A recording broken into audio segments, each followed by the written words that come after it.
everybody, and welcome to the opening round of the iGPFun Super Formula Lights League in Season 3 of 2025. We're here at Okayama to start the new season off. It's a pleasure to be here once again. Myself, Ewan O'Leary, James Parvick, going to take you through the first round of the season, where we've got 44 drivers on the circuit ready to do battle for the very first time this season. Good to be here, James, for this one. A big grid for a small circuit and a new season of this series. Yeah, I think this is going to make it very interesting indeed. We're going to have, as you said, 44 drivers out there. What can go wrong, Mr. O'Leary? What can go wrong with that many people on the racetrack at the same time? Well, yes, exactly. What can't go wrong? Maybe more accurate. Yes. But, I mean, we did a race only a week or so ago. Had 10 less than this, and it was pretty lively. So, yes, it's going to be very busy indeed to start the season off. I should just tell you about the schedule, by the way, for this season before we get into really previewing this season. Okayama, of course, is our starting track, but after that we've got some real big Grand Prix circuits from years gone past, and of course the present as well. The Red Bull Ring, Silverstone, Okayama International Circuit, Fuji, Road America and Manicourt, all in a row. I guess Road America, not a Grand Prix circuit, but you get the point. Manicourt, one from past, round 7. Then Road Atlanta back to America for that round ahead of Mugello, Barcelona, Bathurst and Monza to round out the season. That's some high-speed circuits to end with, by the way, at Mount Panorama and Monza as well. So a varied calendar, but I'm glad to see a healthy portion of proper Grand Prix circuits for these cars. Yeah, I do fully agree with you. What's going to be your favourite of the season? Well, as much as I've been harping on about Grand Prix circuits, probably Road Atlanta, actually. Or Monza to end the season, I think is pretty good. I think if we see 44 drivers at Bathurst, it's going to be chaotic. So that one would for me as well. Yeah, I don't know. I just don't like Bathurst in open wheel cars, really, that's all. Yeah, I can understand that, but I think it's still going to be pretty manic. Ramex, welcome in. Hiya, how are you? Thanks so much for joining us. But we've got to talk about as well, his first ever championship come from Mr. Tony Jimenez last season. Yeah. Yep, he went back to his old ways, by the way, in the last 9 races by not winning. But no, don't say that. He took 18 months to get a win, and then he goes 3 back-to-back, and then he doesn't win for the rest of the season. But he'd already won the championship by then. But listen, he had a great season, dude. You know, 3 wins, 4 seconds, 3 thirds. He was awesome. So I'm looking forward to seeing if he can come back and defend his crown. Amazing. Big love for Tony. Big love. Yeah, very pleased for Jimenez, for sure. As you say, I'm being unfair to him, really, by mocking him for not winning the last 9 races. He did win 3 in a row to begin with, and in hindsight, he had got the season won by then. It didn't finish off the podium until round 8, which was the Nürburgring. Slightly stumbled Silverstone. I remember doing the race, I think I was with Biggles. He could have won the championship with still 2 rounds to go, actually, that day, but didn't quite manage it. He did eventually manage it. And in the end, the actual final results, 25 points ahead of Dennis Cornu. Don't think it flatters him quite, but it is a big margin when you look at the season as a whole. Jakub Olszewski only did 8 races and finished only 100 points behind, or only had 8 races count anyway. So, yeah, he'll have something to say this season as well, as will many others. Lee Aberdeen is here, and hopefully he can be here for a little bit longer this season, because he only took the 1 race victory last season, and as a result ended up down in 39th in the standings. He only did 2 rounds of last season. So there's plenty of drivers who are going to be here challenging Jimenez again. It's going to be another very open season, as it always is. I do fully agree as well. Tony's changed teams as well. It's Asturtel. How do you say that? Asturtel? Asturtel, I guess. Asturtel Esports. So it was with SRP, so I'll be interested to find out what happened there. But there we go, he's changed teams, and that's the livery he's rocking at this moment in time as well. You're going to have to ignore the timing tower and probably ignore the grid, I do want to point out as well. Adam Townsborough has not done a best lap of 18.18 seconds, unless he was in some form of turbocharged machine. As well, obviously we are off on replay file. This is after the event on Sunday, after some issues we had. But obviously we can do replays, but they will be at the end of the race like normal. We'll do a replay run through and see if anything significant pops up, which I've got a funny feeling it might do.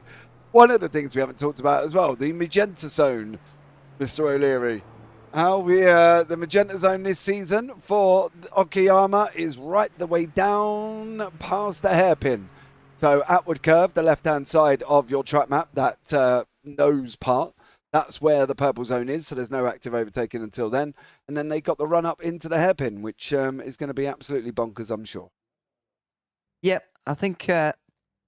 yeah, it is where it's always placed, actually. I'll maybe talk about that again later because I've got the grid to go through and I've not got very long to do it. So, on pole is going to be Lee Aberdeen, ahead of Simon Fessy, second place in the championship last season, second place in this race to begin with, head of last season champion Tony Jimenez, Kevin Zemstra alongside. Ludovic Ranson is ahead of Brad Pulliger in sixth position, with Robert Ridgway and Jimmy DeSantos sharing row 4. Thomas Rigien and Yunus Amal round out the top 10, with Julio Palacio and Baden Ayan on row 6.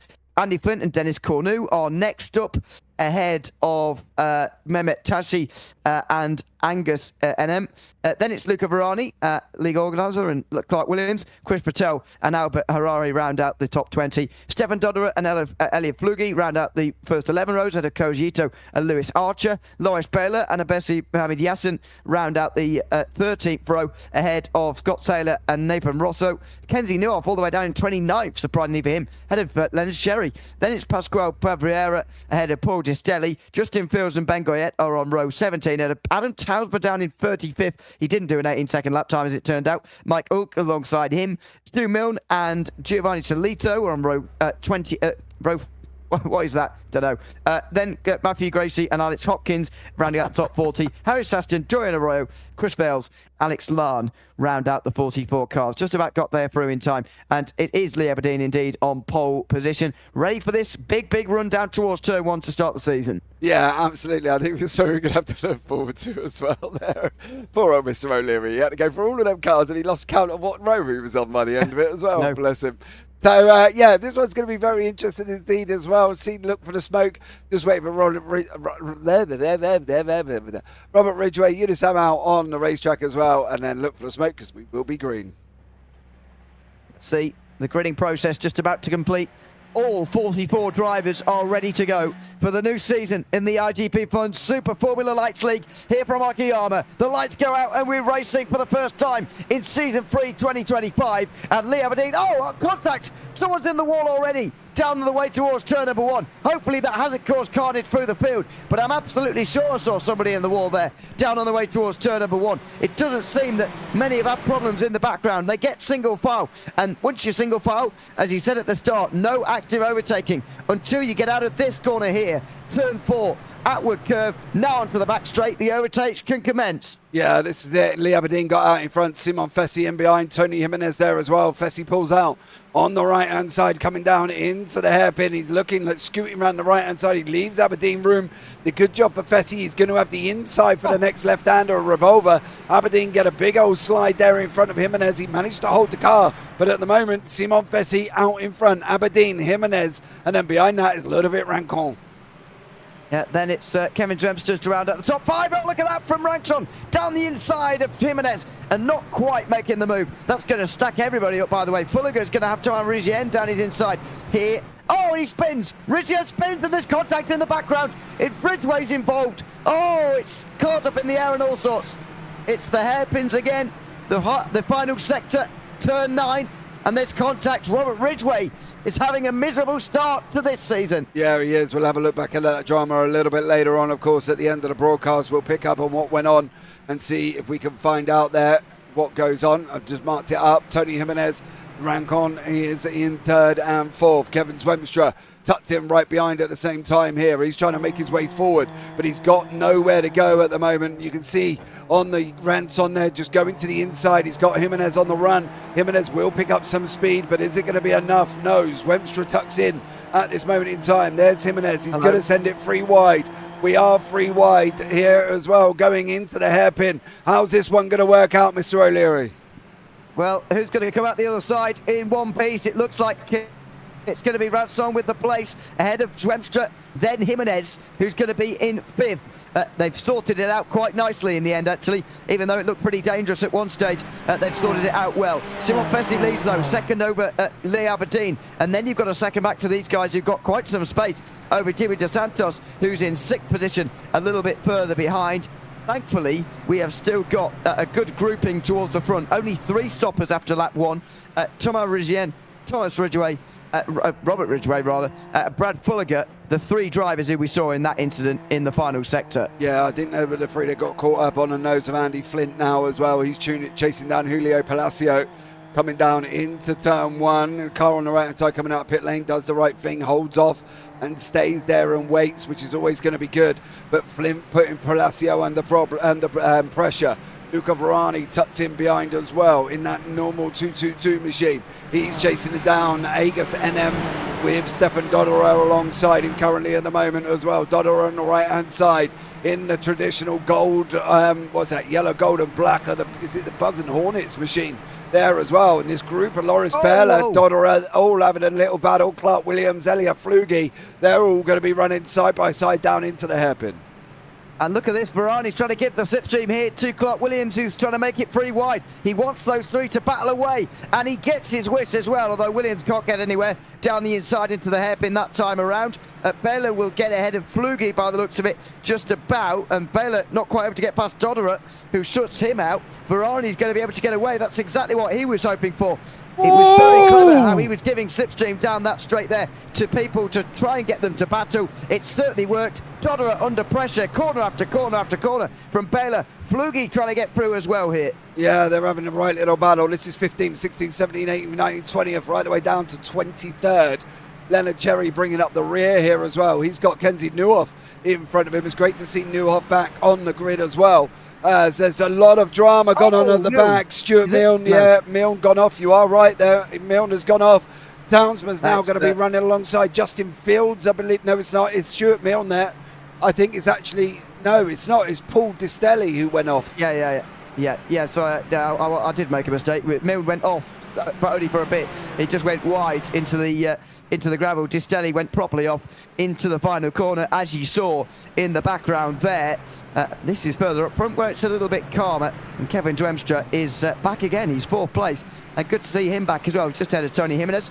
It is starting to split apart a little bit more at the front of the field, though. Simon Fessy with the lead of this race. He's got it by a 2.5 seconds or so. Despite not being as quick as Lee Aberdeen in qualifying, he is certainly quicker than him in the early part of this race. Yeah, he's absolutely motored away here. This is great because from Bayard and Ayan, we've got Palacio, Flint, Cornu and Mehmet Teski. Then behind that he's got Agus, and in behind that is a massive group right the way down to Justin Fields in 24th place.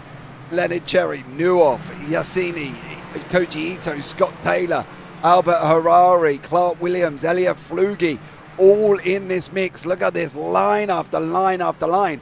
And what's worse is it's going to cause a mass problem down into the outward curve coming out the other side, because that draft is going to be mighty for all of these cars here as well. And you can see Clark Williams just lost a place to Elia Flugie. Behind that, Harari is side by side at the moment. Koji Ito, Yassini and Neuhoff also battling it out. There's a number 44 in there. That's Yassini with Leonard Cherry and Kenzie Neuhoff. There is literally ding-dongs going on. Nathan Russo off the side of the circuit. Alex Lan off the side of the circuit.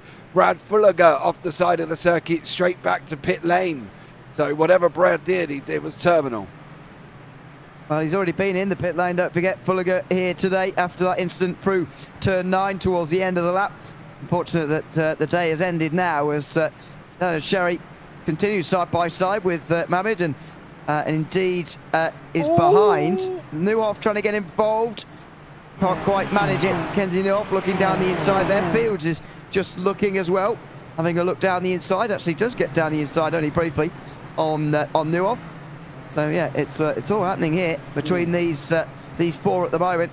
Another fastest lap of the race comes in from Fessy. Personal best all round though. These guys are going to continue to get quicker and quicker and quicker as this race continues to get older, and some of these drivers are going to continue to gain places, like Neuhoff, as I mentioned, up so far. The biggest movers, 10 for Loris Baylor, who's in 15th. Adam Townsmer up 10 as well. He's 25th. Stuart Milne up 11. He's in 26th.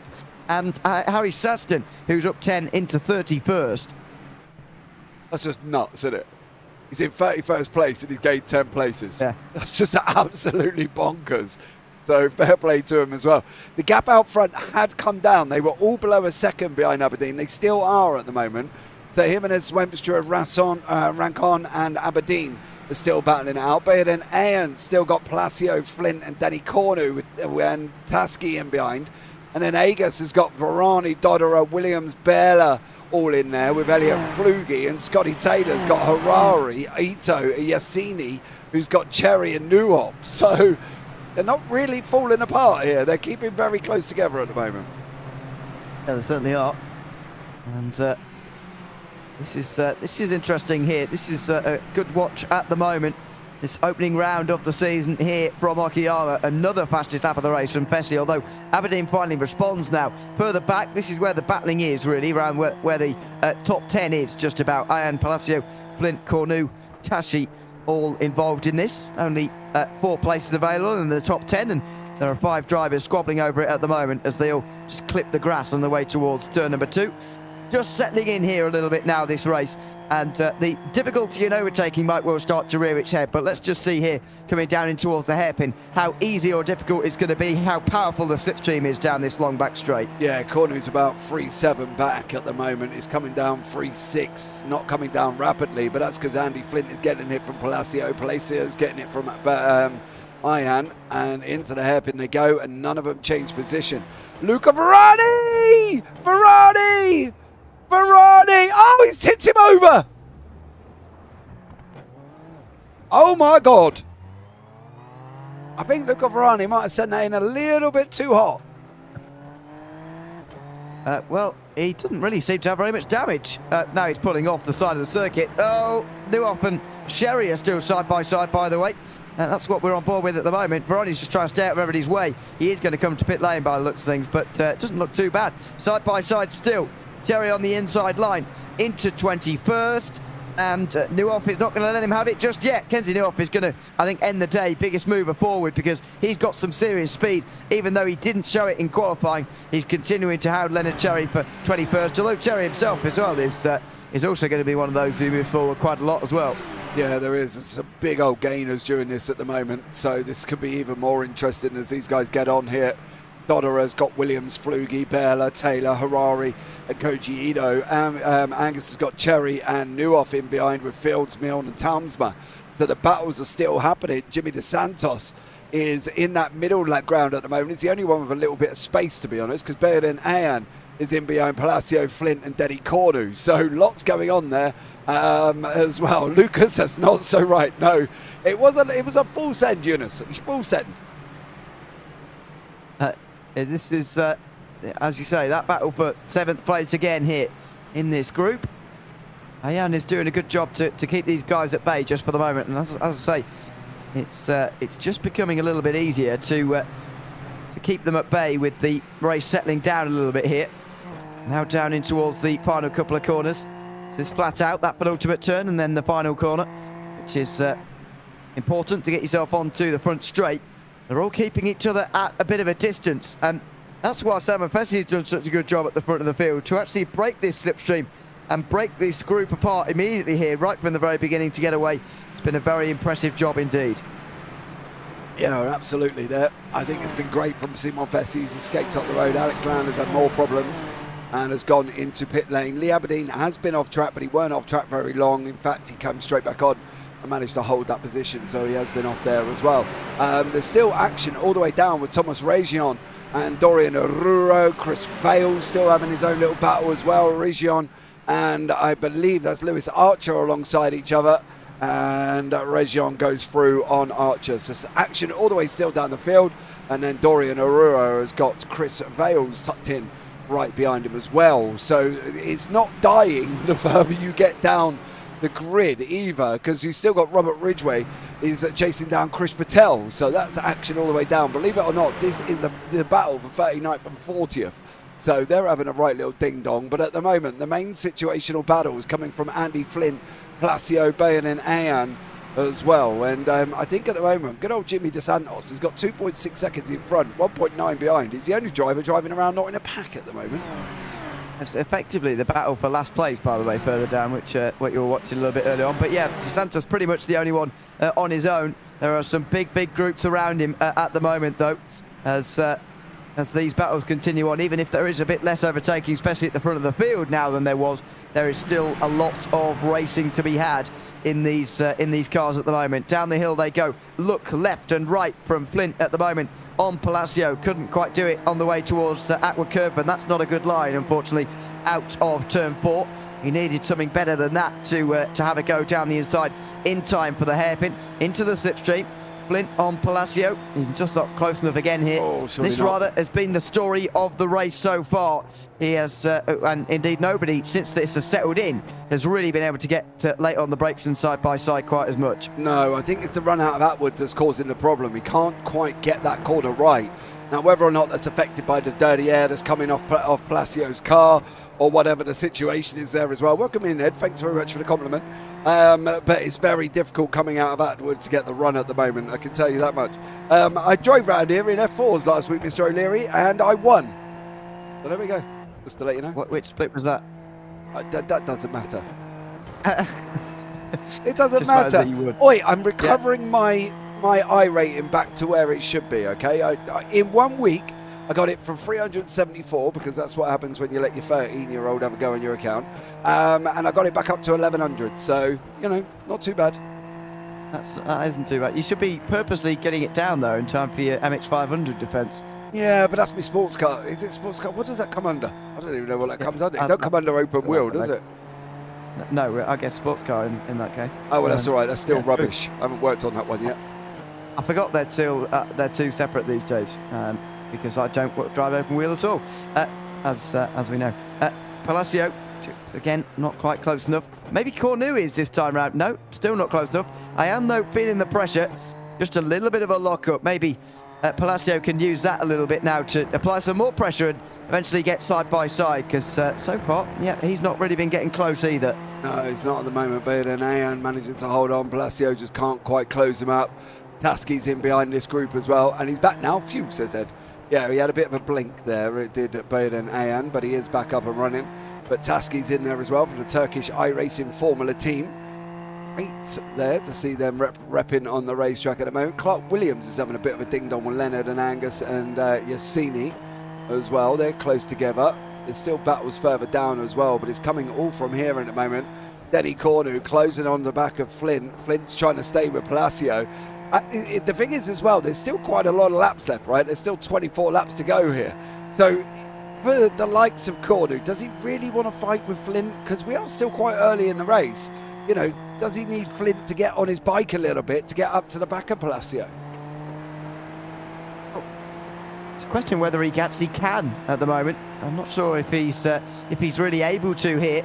That gap is not going to open out for fun, I don't think. So I think Flint is just feeling the pressure at the moment from Cornu, and he's going to be looking behind him more than ahead at the moment. And again, a little bit of a look up there. That might have been brought on by Cornu, moving around in the mirrors a little bit and having a look there. I suspect Flint has not let that gap open on purpose. He just can't quite keep up for the moment, and Cornu's got to use this now as a bit of an opportunity to try and get past into ninth place. Yeah, he has as well. We've had Chris Vale's run off track again, not for very long there at the same time. Chris Patel's put himself back in pit lane. We'll have a look back at that one. Clark Williams, Loris Bela has also put himself back in pit lane. So there's a couple to run through before the end of this, I think, as well. We did say that would be quite a lot to have a look back at, and I've got a funny feeling that's going to be the case. But Andy Flint here at the moment trying to chase down Palacio, losing time. Palacio's gaining on Bayon Ayan, tucked him right in front of him at this moment, so we'll see how Palacio's going to be getting on. Run through Williams now, through the Mossesses and coming down into Atwood. Can Palacio get close enough? I think that's going to be the question here. He's got to get this run down into Atwood, and he's got to absolutely nail Atwood to get out the other side, and unfortunately it's just not happening coming through Atwood for the chasing cars at the moment. It just isn't, and that is a surprise to see, considering the action we had in the early part of the race. Maybe now for Palacio. Again, no chance. And again, a lock-up. Even that sort of lock-up there from Ayan doesn't seem to matter, really. They're too short of a run in towards turn 6. And so they have to wait for later again and again and again here, these guys. But it's certainly Palacio who's applying the most pressure in this group, and in fact across the race as a whole, the gaps are starting to get bigger here, as they often do, as the race settles in. We're in the middle third of the race now, and so that is to be expected. But if there is going to be an overtake, it's going to be from Palacio. He's just got to work out how to do it. Yeah, he's got to work out how to get close enough. I think that's the thing here for Palacio. It's coming about how to get close enough to Bayard and Ayan without losing time to Flint, and unfortunately he has lost time that time around. He lost 3 tenths, a 120.7 over a 120.4 in favour of Andy Flint. So Flint's coming back at him here.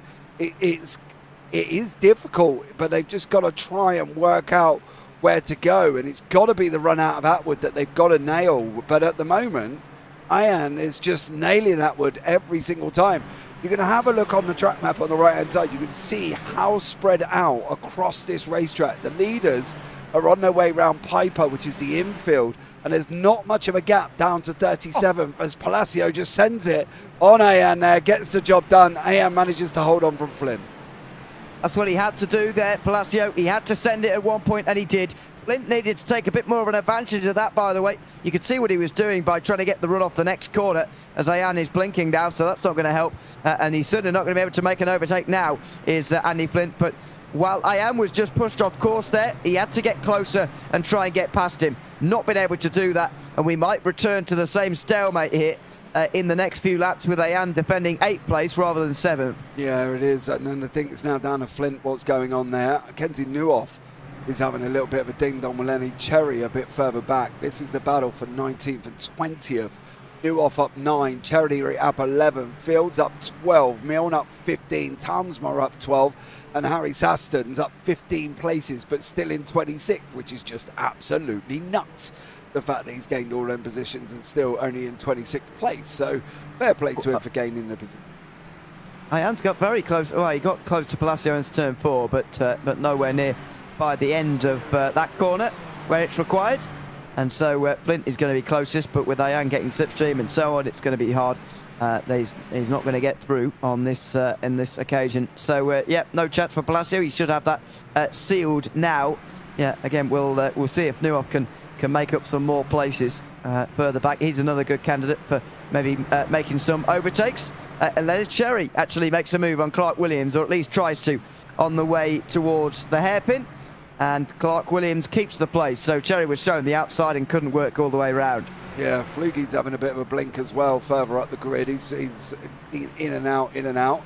Alex Hopkins, Giovanni Salito as well. Salito leading the pack of Hopkins, Bavaria, Lewis Archer, and no, that's it. I think Matthew Gracie's a little bit further back, who's got his own problems because Distilly and Ridgway has just sent it up the inside of Distilly there, got the job done, and is now looking to move forward, obviously being involved in that earlier incident. Bavaria and Hopkins are running side by side at this moment in time. Sitting in behind is Lewis Archer, not really quite sure where to go, just managing to hold on, sitting there, because at the moment he's got nowhere to go.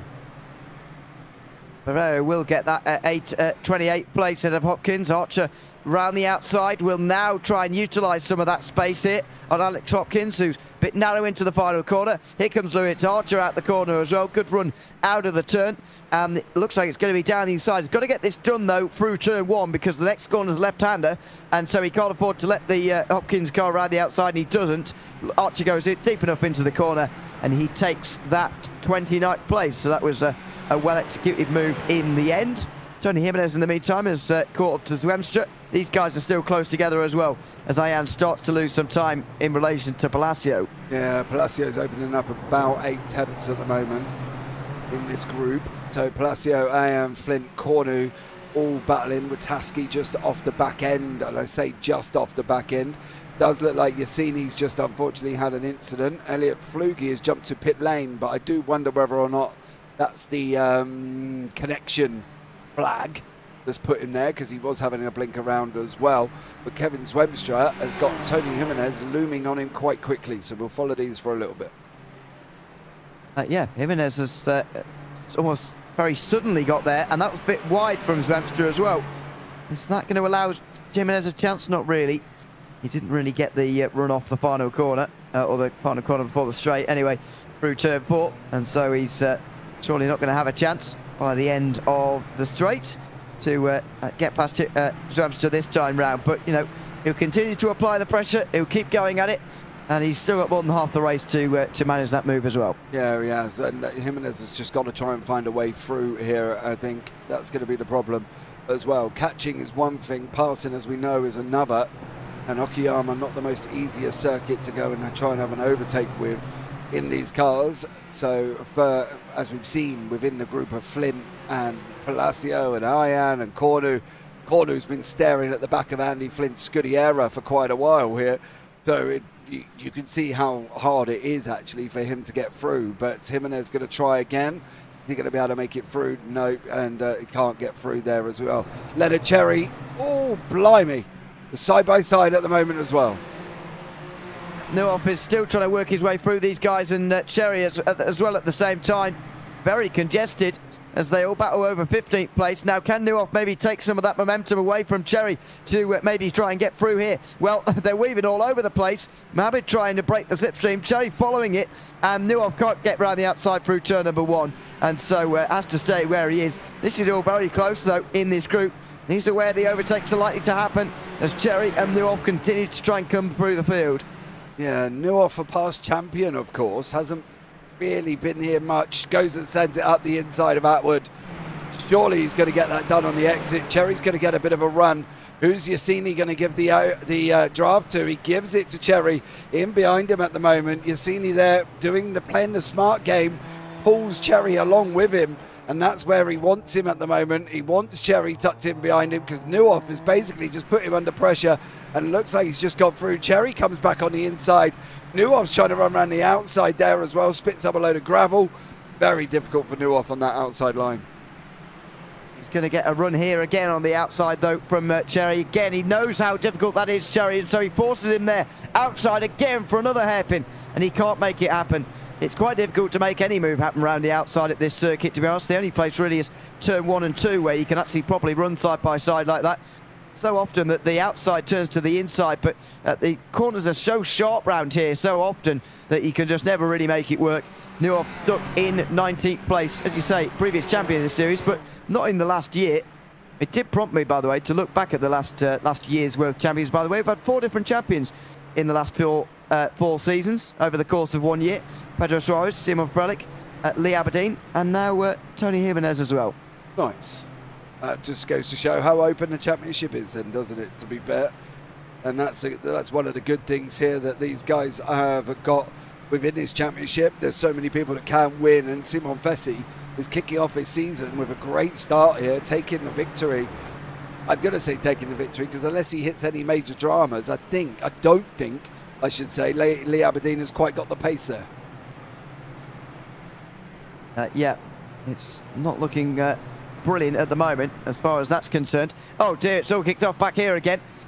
Abassi Mohamed Yassin has gone off the road and dropped a couple of places. Cherry and Nuoff go straight through. Cherry's coming through on an end by the looks of things in towards the final corners. Inside line for that first hairpin at turn 8. Outside for the next part, but that's the next 3 corners you're on the outside there. But Leonard Cherry makes it work, moves up into 16th place, and look at that.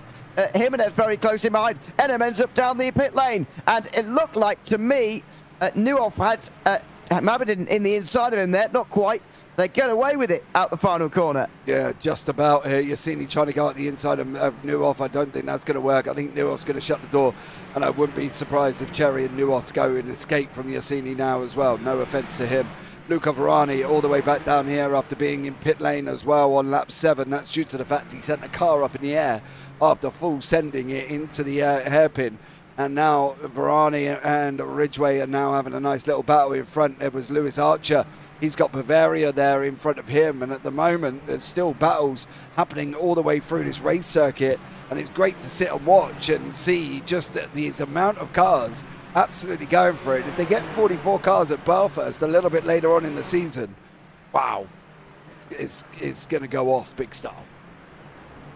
I think that's going to be difficult to manage towards the end of the season. But yes, if we do get to that number, it will be massive. It will be one of those circuits that most people own, so that could be quite a good sign for the field. That race, as Luca Verani gets himself down the inside of Robert Ridgway. For these drivers making runs back through the field, especially Ridgway. We saw his incident earlier on. Side by side for the next 2 corners. He'll be on the inside though, next 3 rather. He can't make it work though. Bobbles his way through that corner. And Luca Verani moves up into 29th. 2 drivers who are quite a long way down, and they're about to catch and pass Baviera, who spins through the hairpin at turn 8. Yeah, he sat there on the inside, unfortunately, before Pascal. So gone off the side of the circuit. Denny Cornu's lost a place to Tasky here. Wonder how that. Have a look back at that. Oh, Tasky's just gone in deep though. That's going to allow Cornu around the outside. Tasky's going to have the inside line. Cornu goes off now, loses a place to Stefan Dodderer. Dodderer moves forward, and in the space of a lap, poor old Denny Cornu loses 2 places. Yeah, he does. And Dodderer through into 11th place. So, yeah, that was a little bit bizarre there. Cornu had the space on the outside line, as far as I could see, to get round Tashi, but he just didn't manage it and went up into the gravel. Lost a place to Dodderer, who, by the way, has shown some very good speed to get up to this group. Can Dodderer get a top 10, though? Tashi is the only one standing in his way of that, and he's weaving around on the straight there as well. He's getting there just as this group just starts to filter out a little bit now. We've got Palacio clear at the front. Ayan's not under so much pressure from Flint in behind. It's actually Tashi who's quite closest to being overtaken, but even then, this is more spread out back here now than it was. Yeah, look at Dodderer's livery. Doesn't it look good? It's all right. I like this. It's all right. I really like it. No, that wasn't all right. That corner. He got outward all wrong. Just as we're picking him up there. And Cornu goes through. Yeah, Cornu straight through there into 11th. So he knew his time was up there. He has got Buzzing Hornets advertisement, but that doesn't look like any livery I've ever seen in real life to me. No, it isn't. It's an intake on the Jordan livery, the tobacco livery that nobody can mention.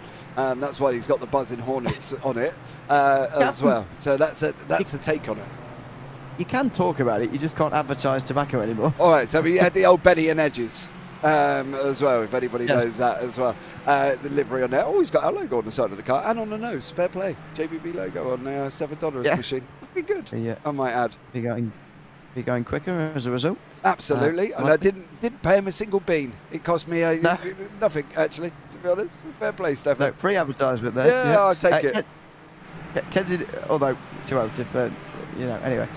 Newhoff. Go on, what was you going to say? Back to pit lane. That's a weird one. If they're seeing that livery, they're probably already watching it on JPB. Yeah, I know, that's the problem. Newhoff went off. So Newhoff went off, came back on, and then jumped straight back to pit lane. So that's why he's there as well. To be fair, unless Dodder is running it in a different league on a different network, well, then they might see it. But if not, 9 out of 10 times it's going to be seen on its own on the channel. Exactly, yeah. But there we go. It makes you quicker, so that's why. That's the point of it. I agree. To us, I'd prefer if you just went pull out on the Jordan livery, to us, rather than this sort of hybrid livery. Do you not like it? I think it looks good. I think the problem is the restriction of the F1 liveries in iGP. They're not always fans of the F1 liveries or old F1 liveries in iGP. I know there was a thing about Tasky was running. Oh, we had 3 of them last season as well. Tasky was in the Ferrari, the old Ferrari livery, I think it was. There was the old Williams Mansell 5 livery and the old Marlboro McLaren livery as well. Oh, yeah. So there's restrictions on running tobacco advertising and full F1 livery in the league. So that's why it's a concept livery, should we say, of the old Benson and Hedges Jordan livery. Yeah, it's it's all right, as I say, but you like it more clearly. That was quite wide from Ayan there, and he gets away with it on Flint. He should do anyway. Cornu not that close either to Tashi. They're both close, but not quite close enough for the moment as we head towards the final third of the race. Lee Aberdeen was near, or actually less than a second behind Pesci briefly there. just went off through these two corners here, not sure which of them, but through turn 6 and 7. He certainly went off at some point, and it wasn't a big off, but it's enough to cost him a few tenths of a second, and he can't afford to lose a few tenths of a second with the amount of time remaining and the amount of time it's going to take him to work out making a move if he's going to make one at all. Yeah, we've still got 12 laps to go here. Ooh, Rajon and Townsman had a big old swap of places a little bit further down. Rajon did go through. That's put Townsman down into 21st. Mike Ook and Ben Goyette are in front of, and these guys are having a nice little battle at the same time, but the gap's coming down. They're all fluctuating around about that 4/10, half a second mark at the moment, and nobody's really sort of getting any closer. You can see Tasky and Flint, that's come down a little bit with Bayan and Ayan, but yeah, nothing really sort of close. No, yeah, it's these battles really that are at focus again. Cornu's very close this time to Tashi. He's got a real chance. He's got to take these kind of chances, really. You can see him in the background there, crouching right behind Tashi. He's got to make this opportunity count now. Inside line, in towards turn 5, and he gets it. Tashi went way too wide there. He should have squeezed Cornu as much as possible and just give him a car's width, no more. He gave him a lot more, and Cornu gets up into the top 10. Yeah, he does. Denny Cornu makes his way forward as well. A great job from Denny Cornu. Andy Flint just cannot do the same with Bayan and Ayan. Just can't, unless he's just going to go full send on him. There's really not a lot. Oh, he's made a mistake. That's going to bring Cornu into it. Oh, Locker, he got loose and then he hit the brake to try and stop it. But Denny Cornu tucked him right behind him now. Oh, now he's gone off wide through the final corner. Cornu had to take that chance. I actually wonder whether he should have gone down the inside at turn, the final turn actually, even though it's not a conventional overtaking chance. You get so little chances here. You sort of have to strike while you can, and he just didn't that time round. Maybe it would have been too risky, and he might have seen the boat pop in the barrier, so you can certainly see why he didn't do it. But Cornu has got to try and strike here as quickly as he possibly can. Down into the final corner, wide up in front of them, by the way. That's a lap car staying out their way, and Cornu's got a decent run again here. He's the one getting the good runs off of turn 4, where nobody else is really able to here. Onto the straight and in towards the braking zone for turn 5. Is he close enough? He's got a lunge, and he will do. Oh, too late. It'll get straight into the side of Flint, who spins. Oh, and he's collected. Oh, by Tashi. Tashi didn't have anywhere to go. He leaves bodywork on the ground. It's a disaster. Down in towards turn 5. Yeah, and do you know what's really horrible for Tasky and Flint right about now? The man that caused that carries on like nothing happened. Absolutely sucks. Denny Cornu sent it from a long way back straight into the side of Andy Flint. Andy Flint collected Tashi, or Tasky collected Flint, whichever way that round is. We'll have a look back at that as well. But Denny Cornu, the man who caused the incident, carries on like nothing happened. That is the only kick in the teeth with iRacing. Scotty Taylor's just about to go and have a go at Tasky, taking that inside line. He's going to go through. I think Tasky should have gone in pit lane, to be honest. He's missing that rear side panel. You can see, which side is it that he's missing at the moment? It's left side as well. So there it is. He's literally, there's the engine. Yep. So, a lot of cooling going in there, but not ideal, really. Yeah, I mean, this probably does go faster without coming in, so I can see why you'd say, probably should have come in. But with 10 laps to go, it's going to cost you quite a lot to come in and take your fast repair. I mean, where's Flint got to? He's 21st. He's now at more than 20 seconds off of Tashi, so we'll know our answer if he's there in time or not. But I think Tashi's going to stay ahead of Flint, and he's made the right call to stay out. Although they did have different levels of damage, I don't think Flint could have carried on. No, I don't think so either. Aberdeen's got the 1:19.798 fastest time there. Goodness, a choo-choo chat. He's having a great time. No, Denny, that's so not right. It wasn't. He came from a long way back. He literally, he did, didn't he? This is the thing with circuits that are difficult to overtake on, why they're actually quite exciting sometimes, even though there's less overtaking. The drivers have got to make such audacious moves to actually get anything to get done. and it makes it very exciting, although it does increase the likelihood for accidents as Harari goes down the inside of Tashi, and that's another place. We're going to see Tashi lose quite a few places here. I still think it's better than it would have been if he'd have pitted, though. You reckon he's going to stay ahead of Flint? Flint's all the way down to 21st. So, yeah. Oh, yeah. Harry. Dude, you were doing so well.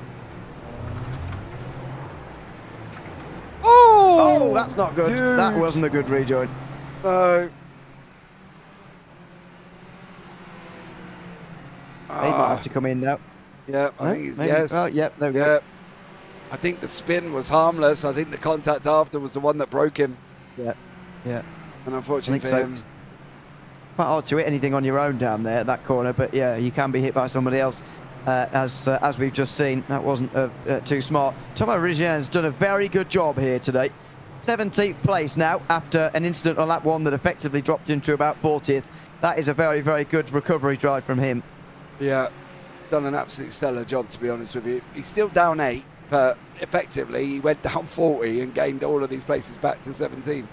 So, you know, fair play for him. The leaders have got a little bit close together. There's something developing here with Giovanni Solito, Hopkins and Stilly.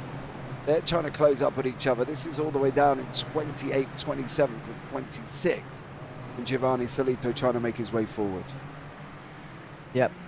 Hopkins just up in front. Oh, and that's going to be easy as you like. Yeah. A gift for Solito to 27th. And so that battle resolved very quickly. Not too many battles other than the chase for the lead at the moment. 8 laps to go, including the one they've just begun. There's a couple of others knocking about, as you can see. Townsend versus Flint, Fields and Milne. And we'll keep an eye on Tash here, whether he can stay in front of where he would have been. That's off the road for a lap car.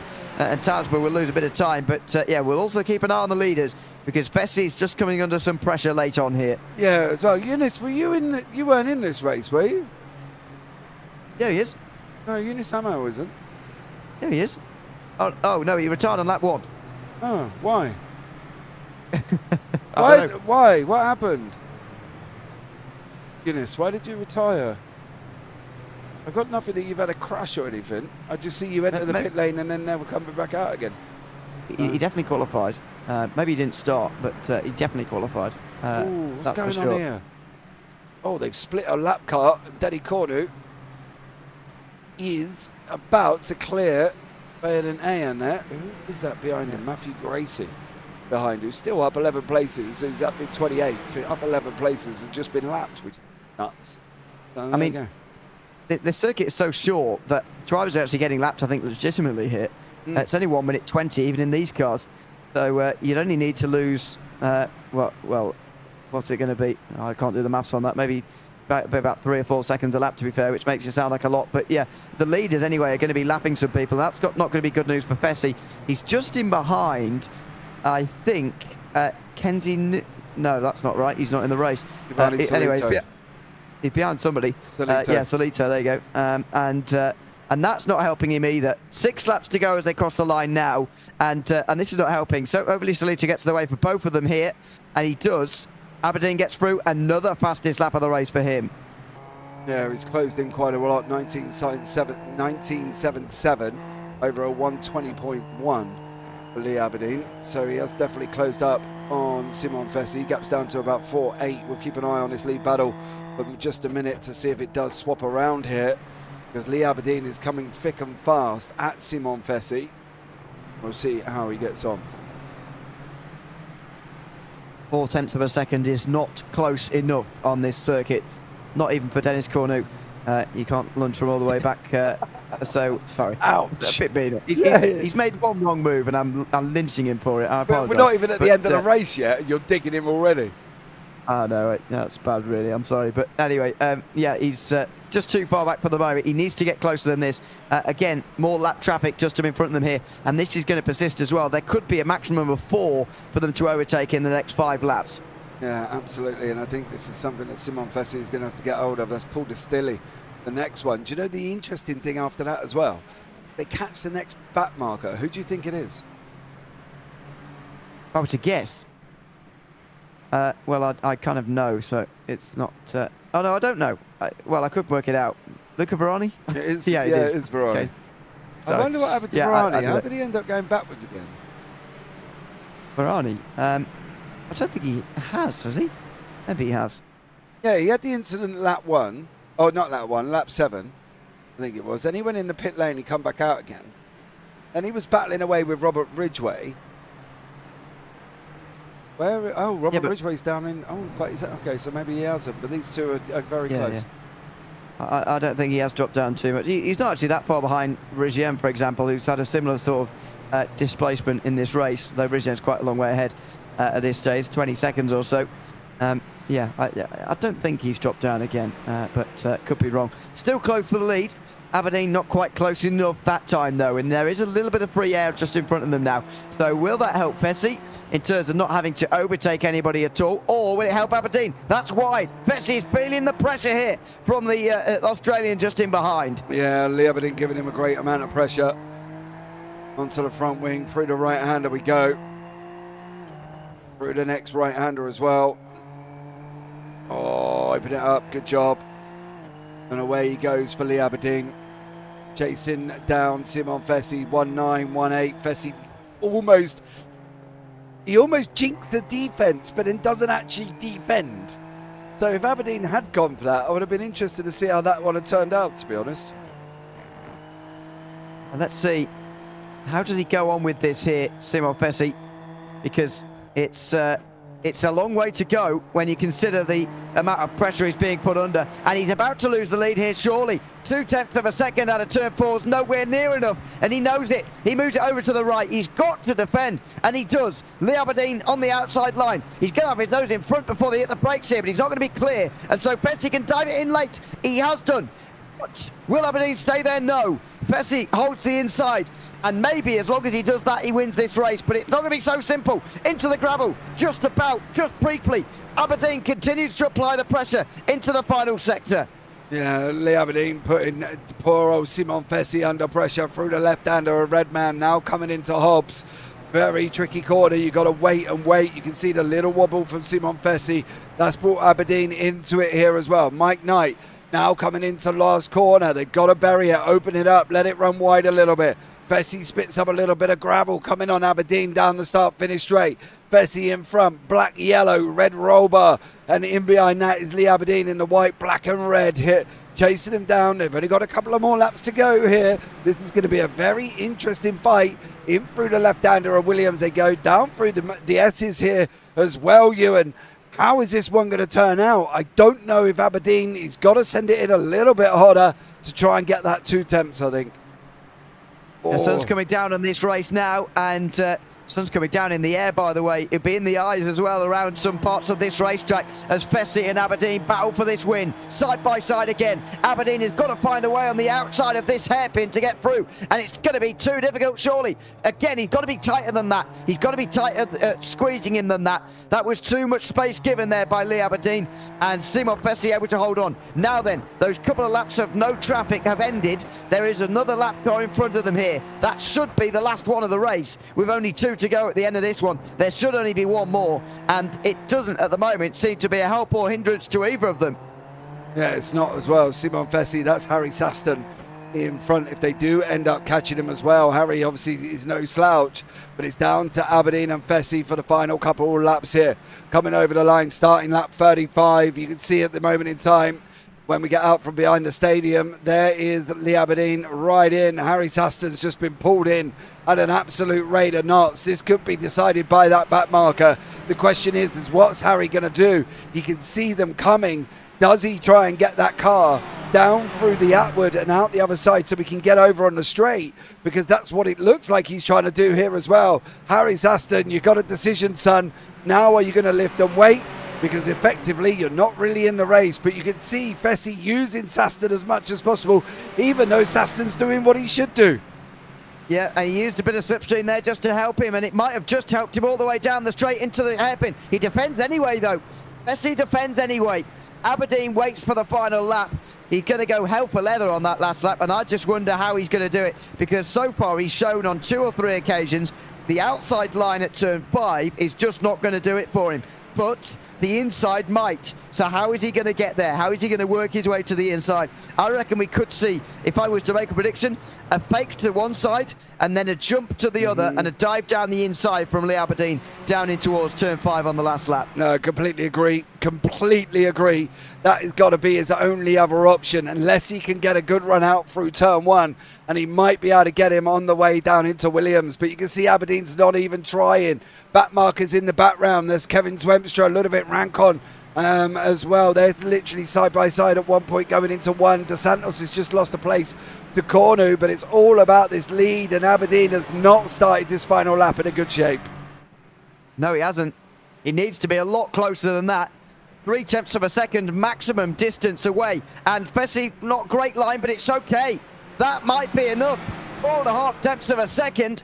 Simon Fessy has, well, has he got lucky? Has he driven well? It might be a bit of both on this last lap. He's certainly been under pressure late on from Aberdeen, and he's driven well in the first half of the race to build an advantage, which has given him this cushion to sit on in these final few moments. He has had to defend for his life behind Lee Aberdeen, the driver who's won 2 out of the last 5 seasons of this championship. He is a strong, strong driver looking to kick off season 3 with a victory. He's not quite going to do that, but Simon Fessy is instead. What a drive and what a way to start the season. Out of the final few corners. Surely here Aberdeen's got no chance into the final turn. He's just too far back, and Simon Fessy is going to win the first race of the iGPFun Super Formula Lights League in season 3 of 2025. A great start to the season. He wins by just less than 0.3 of a second. Yeah, Kevin Zwemstra a little bit Rancon. Zwemstra can't get him either. But look at this. We've still got half a lap with these guys. This is Stu Milne, Andy Flint, Justin Shields and Thomas Rejon. Rejon trying to go around the outside. Field's going to send it in. Oh. They did make contact. Wheel to wheel. Rejon again on Fields. He is going to get in this time around. What's going to go on in front? Andy Flint and Stu Milne. They're having a battle as everybody else goes over the line. They're spread out, but it's here. This is the mix of cars that we've got. This is the fight that they're having. Oh, Flint line on last lap. Andy Flynn on the final lap. Dude. Fields is still there. Fields. Oh, Townsman's gone round. Everybody's gone round. Justin Fields is going to come over the line. Flint and Townsman are going to, well, they've swapped places. Both of them made a mistake. Dear oh dear. Grant's not quite going to get there. He's going to finish 23rd. One footnote, by the way. Tashi ended up finishing in 16th place, just in front of that group that we just joined up with there, headed by Stuart Milne, who was 17th. The difference between Tashi and Flint, with that, whether they pitted or not, Tashi would have been involved in that group at the back, whereas by not pitting, he was away from the group out front. In the end, it turned out to be an inspired decision that meant he avoided all of that mess on the last lap. What an end to the race that was. And up the front of the field and through the midfield towards the back as well. Simon Fessy wins it by just 1/4 of a second of Lee Aberdeen. Ludovic Rancon holds off Kevin Zwemstra for a podium, with Tony Jimenez begins his title defence from a top 5. Julio Palacio finishes 6th at a tennis corner with Jimmy Dos Santos, Badanayan and Stefan Dodder rounding out the top 10. Scott Taylor was the first driver from the UK in the race. That's the 11th place for him, ahead of Albert Harari, with Clark Williams, Leonard Sherry and Abedi Mohamed Yassin rounding out the top 15. Tashi made a good call in the end to finish 16th, but he was damaged and limping quite badly. Stuart Milne held off all the others, finished 17th, but Thomas Rigian, Justin Fields, Michael, Andy Flynn, Adam Townsend and Ben Goyette, who were all involved there one way or another. Luca Verani and Lewis Archer rounded out the top 25. Paul Gistelli was 1 lap down after his incident through the final corner, and the other finishes 1 lap down were Giovanni Tolito, Matthew Gracie, Robert Ridgway, Joanna Rowe, Alex Hopkins, Chris Vales and Harry Sastin 2 laps down. Then those that won't be classified: Pasquale Paviera, Kennedy North, Angus Alia Flugi, Loris Bella, Koji Ito, Chris Patel, Alex Larn, Nathan Rosso, Brad Fulliger and Yunus Amal, who maybe even didn't start, certainly retired on the first lap of the race, if he did at all. So what a start to the season that was. Now time to have a look at some replays before we go. Yeah, Chris Patel, lap 1. Oh, nearly rear-ended Varani. Yeah. in towards turn 5. Yeah, that was the start, but then this was the Ridgeway moment. That's a big miss. Oh dear. And that was the number 18 machine there, Brad Fulliger, who had started that off. So poor old Brad had the spin, and then it kicked off everybody in the meantime. I think this is where it kind of starts with Brad. He gets a little bit loose. He was tapped. Oh, well, the car that tapped him ended up involved in the incident. They were sort of inside each other there as well. So that was Fulliger, Rugen in that one. I'm going to scoot forward a little bit because there was a pile up further down. That's Brad again. It's here with Paul Distilly. Ah, yes. So he ends up. Spun. Yeah, but then behind that, Elliot Flugie comes into this situation. Well, this is a couple of quarters later, I think. Yeah, there's one, wasn't there? Was it Nathan Rosso? That was a big old one. I'm not sure Gistelli was joined by anybody actually. Bro. That was all very awkward as well. That's another spin through the final corner. Maybe, is he going to get collected here? No. He's just brought a load of gravel on. Oh, wow. There's your problem. There's your incident. That Nathan Rosso. In the end, Rosso's spin was completely unrelated somehow. Yeah, who was that come through there? Fulliger. Oh! Brad Fulliger again. Ouch. Yeah, he literally rode the back of him and shot him up in the air. Now, this is Varani's one. This is the no Luca no moment. Because look how far back he is. And then he just, I don't know if he just mistimes it and then yeah, I think so. shoots that car. Oh, wow. I know, you know where we're going, right? Well landed, by the way. But yes, that's pretty sickening. Look away now. Watch Varani come in, bang. Then he hooks him, and then tyres just go bonk, boink, and then over he goes. 2 rolls. Yeah, for I Angus. think, in answer to your thing, by the way, I think that was an accident, to be honest, by Baroni. I don't think he was trying to go down the inside. He certainly wasn't trying to flip him over. I don't even think he was trying to go down the inside at all, actually. You reckon he just mistimed it, do you? That's Alex Lam, who's just gone round on his own. Oh, careful. Oh, that's a horrible place to be stopped. Yeah, he goes straight back into pit lane on that one. Chris Patel sent himself back to pit lane with this. Oh, dearie me. Gravel wall, yeah. That put him straight in back in pit road. Loris Bella is another one that put himself in pit road as well. Bang, doink, into the wall. And unfortunately for him, he gives up on that one. Now, this is Yassini's incident. I couldn't quite work out here. He just popped out that he'd had an incident. Now, whether or not this is some form of half-hearted spin, yeah, it was for Yassini, and that's why he lost a little bit of time in the mid-race section there as well. Angus has had another little bit of an issue, but I think this was with him and Clark Williams coming into the hairpin. Williams on the left-hand side there. Oh, okay. That was awkward, self-inflicted, actually. Yeah, it was a little bit. Bavaria we saw. Now, I missed the Tasky. Oh, that'll be why. Watch corner in front. Right. I didn't understand, first of all. Okay, yeah. Oh, hold on. Let me just go back here.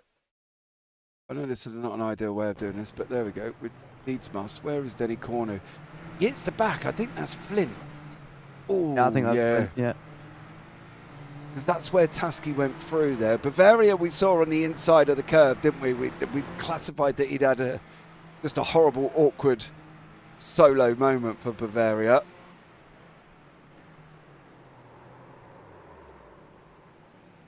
And he gets caught on the inside here as he's trying to stay out the way of everybody. And then, this is a bad place to be as well. Now he doesn't know whether to go or not. And now he does go. Yeah, and then puts himself along the side of the circuit. This is what ended Kenzie Nuoff's race. Well, he gave up towards the end. Yeah. But he's sliding anyway. Yeah, and then Bavaria put himself back in pit lane on lap 24. Oh, bro. Oh, wow. Ouch. It's a big one. Yeah, the snap was horrible. Andy Flint's moment. Oh, this is with Cornu. Yeah, this was... Well, what happens when you spend a long race frustrated behind somebody, stuck behind somebody, and there you go, misses the apex, unceremoniously dumped into the gravel on the outside, and Tassie joins in. Oh, they get mounted with each other there. They couldn't get off each other. And in the end, they both get damage done, unfortunately. Tassie was in his own battle, and so didn't really have anywhere to go here after a battle with Dodderer. In fact, yeah, Tassie went off himself, went too deep himself, and then clattered into Flint. Yeah, and then they just kind of velcroed together, which was very bizarre. Harry obviously was doing so well at one point. Harry Saston on lap 27, and then he lost a chunk of positions, and then his rejoin was a little bit questionable as well. Now there is a car, wasn't there, very, very close. Couple coming around the corner, he waits. Here we go. Yeah. Oh no. Makes contact. I've got a funny feeling that might be a penalty incoming for him. I'm going to jump to the white flag lap. There was a couple of more in the middle, but this is Flint's moment right at the end of the race. And then we'll have a look at poor old Adam Townsma. The Flint goes and does that. And then Townsma, wow. Oh no, there was contact. Then he dropped it on his own. Yeah, I'm wondering if the contact had anything to do with that. Who is that behind him? I don't know. 26. But I don't think that. I don't think that had anything to do with it actually. In the end, you don't reckon that internet had anything to do with that? No, I think there was contact, but I think it was separate to the spin, really. I do wonder whether it's the jolt to the left-hand side. So there's the internet. Oh, see. Yeah, but it's so far after the eventual spin. I don't think it had any effect, really. Yeah, there was a few more to see in between that, but otherwise me and you would be here for about as long as we have done commentating on the race. So there we go. That was basically the main ones that we wanted to have a look at. Yep, well, that is the end of the first race of the season. It's a good start to the season, certainly, and looking forward to seeing what the rest has got to offer, if that is what they are all going to be like. Let's put it that way. I've been Ian O'Leary alongside Jez Parvitt. Until we see you next week for the next round of the IGPFun Super Formula Lights League, coming to you live from the Red Bull Ring. It's goodbye for now.